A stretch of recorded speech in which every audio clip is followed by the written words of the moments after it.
Hey guys, I hope this 6 minutes from a religious liberty and current events message I did recently is thought-provoking. And at the end of this, I want you to post in the comments, do you agree that we should stop calling this movement Christian nationalism? Start referring to it as so-called Christian nationalism. Take a look. Tell me what you think. So, Christian nationalism. When somebody, okay, let's start with in prophecy. What is the second beast of Bible prophecy? United States, and it is a lamb-like beast, right? It's lamb. What is a beast in Bible prophecy? Daniel 7, verse 24. A beast is a nation, okay? What does the lamb represent? Jesus. So, a lamb-like beast, the lamb represents Christ, the beast represents a nation. A lamb-like beast is a Christian nation. Now, be careful with that. What do we mean by that? Protestants. Yeah. You gotta get the definition of Christian nation right. Christian nation. Let me ask you, what does it mean to be a Christian? It means to be Christ-like, to follow Jesus' teachings. One of his teachings is, you have heard that, it's not you have heard. You know that the rulers of the Gentiles lord it over them. This is Matthew 20 verses 22, I think, or 22 verse 20. You know that the rulers of the Gentiles lord it over them, and their high officials exercise authority over them, but not so with you. So if you are a Christian, as an individual or as a nation, you will be one that doesn't lord it over your fellow man, right? So a Christian nation, biblically defined, would be the one that the earth helps the woman. It opens itself up as a refuge for the oppressed. It doesn't oppress. So the nation prophesied in Revelation 13, which is the lamb-like beast, we know is America.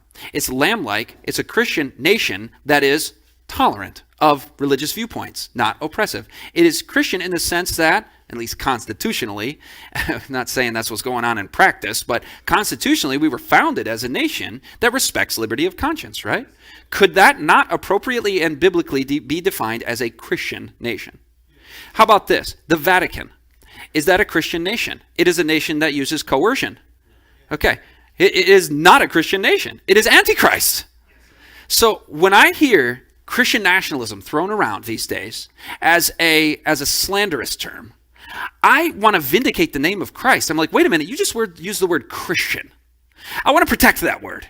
When people say to me, oh, Christianity, this most wicked of entities in history in the Dark Ages and oppressive and intolerant and genocide and crusades and inquisitions, I go, you're talking about Antichrist. Biblically, what you described is called Antichrist and of the devil. So I don't like when people say Christianity is all these dark and bad things. I'm not going to own that. I'm going to correct the record on that. So I always say to the brother who says that to me, or the agnostic, I say, now hold on, I'm with you. All of those things were terribly evil. But I take issue with calling it Christianity. Because biblically, that is counterfeit Christianity. The Bible calls it Antichrist. Same thing with Christian nationalism.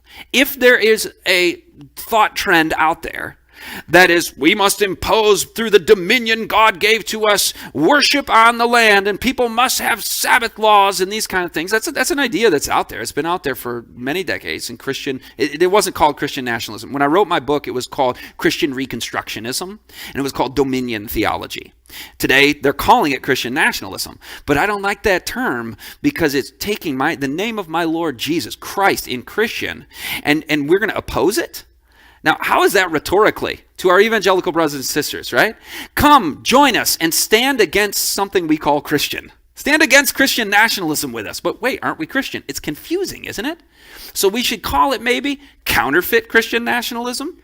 We should call it anti-Christian nationalism because it's taking a page out of the Antichrist. And by it, I mean those ideas that are saying impose religion, impose the first 4 commandments on people. I'm hearing some amens. I'm hearing that some people are jiving with me. We have to define our terms is really what I'm getting at here.